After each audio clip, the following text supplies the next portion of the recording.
it's on to our nation's capital and the home of best-selling author and self-described maximalist collector, Jason Reynolds. My name is Jason Reynolds, and we are in my home in Washington, D.C. I write primarily for young people. I focus on young people because I don't see who else there is to focus on. So I wrote Long Way Down a while ago. It's sort of a novel in verse about a young person dealing with some trauma. And the graphic novel version of it has just come out, and so I'm really excited about that too. Danica Novgorodov is the illustrator. I want to make sure I shout that. I also serve as the current National Ambassador for Young People's Literature, which means I am basically the Children's Literature Laureate of America, which has been incredible because I do believe that young people are the antidote to hopelessness. I grew up in a bazaar. My mother could tell you the story of every single item there.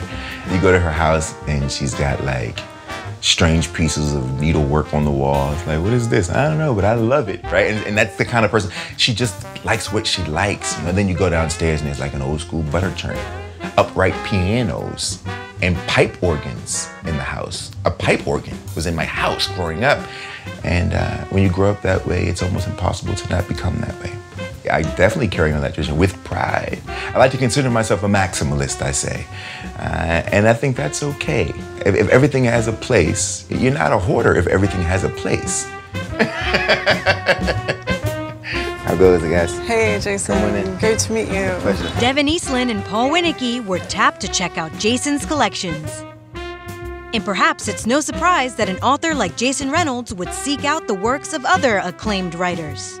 This Langston Hughes letter is a special piece to me. He did not write it to me, unfortunately. It's a letter that he wrote to one of his fans.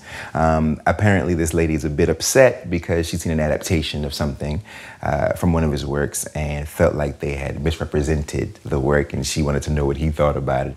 And he responded, which I thought was really kind of him. And I bought it because I was looking for Langston ephemera. I wanted to see some correspondence. I wanted to see his hand in real life, as you can see. He's got a beautiful, beautiful signature. Perfect signature, A1 penmanship. And so that's just a gem in my collection.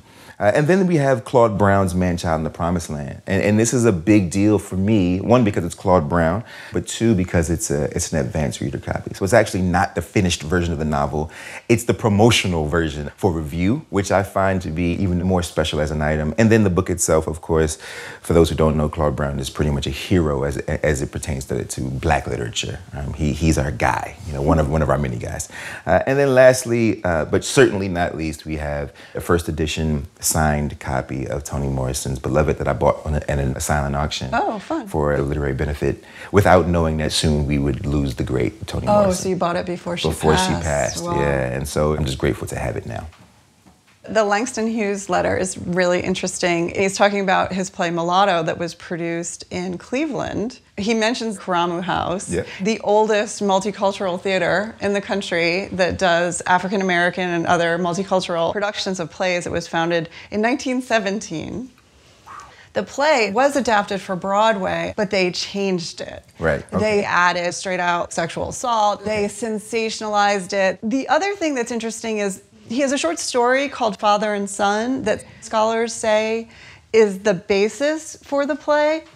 And this letter confirms that, since Father and Son is the last story in the book, The Ways of White Folks. So it's got like this like gem in there, which makes it's like the secret history. This is what's so fun about collecting things like that. And I think you did a really good job. I love that. In the middle, we have Manchild in the Promised Land, which is such an important book. And I noticed, too, that he actually dedicates it to Eleanor Roosevelt. Yep. Set up this like reform school that he had to go to. Yep. The advanced reader copy, whenever a publisher is going to publish somebody's book for the very first time, they're taking a risk on that person. They don't know if it's going to sell, right? It's like a shot in the dark. This man is writing in a very frank way about some very tough life situations that were occurring in Harlem he's born in like the 30s, so it's rough.